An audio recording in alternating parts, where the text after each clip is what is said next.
মামা, দুই নৌকায় পা দিয়ে কি জীবনে কখনো সুখী হওয়া যায়? একজনের ভালোবাসা বুকে চেপে রেখে যেমন অন্যজনকে ধোঁকা ছাড়া জীবনে ভালোবাসা বা মায়া স্নেহ কোনো কিছুই দেওয়া যায় না, ঠিক তেমন করে যেই মানুষগুলা দুই নৌকায় পা দিয়ে পার হওয়ার চেষ্টা করে, অবশেষে মামা তারাই ডুবে মরে। জীবনে অতীত, বর্তমান, ভবিষ্যৎ এই সব কিছু নিয়েই আমাদের জীবন। চল মামা, তোকে একটা গল্প শোনাই।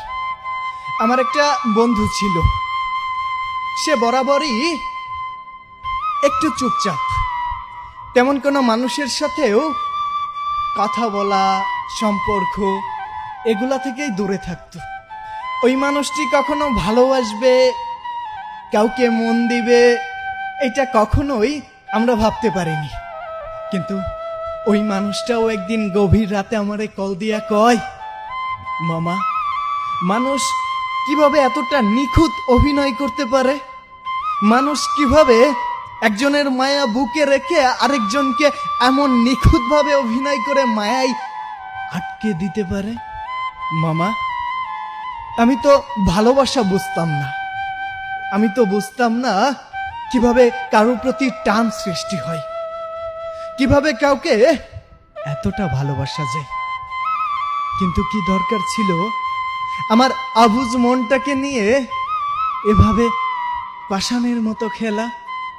আচ্ছা মামা, আমি কি কোনোদিন এইটা মেনে নিতে পারবো আমার প্রিয় মানুষটারও অন্য একটা প্রিয় মানুষ থাকুক?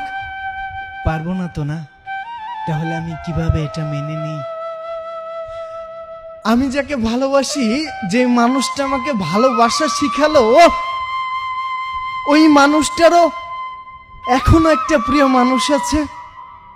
জানিস মামা, আমি এখন বুঝতে পারি, অনুভব করতে পারি, প্রতি সেকেন্ডে ফিল করতে পারি জীবনের সবচেয়ে বুকে চাপা কষ্ট হলো কি জানিস?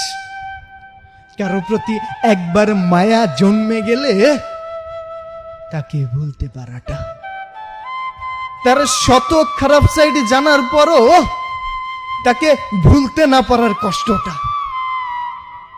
আমি তাকে কতটা ভালোবেসেছিলাম আমি জানি, তা কেবল আমিই অনুভব করতে পারি।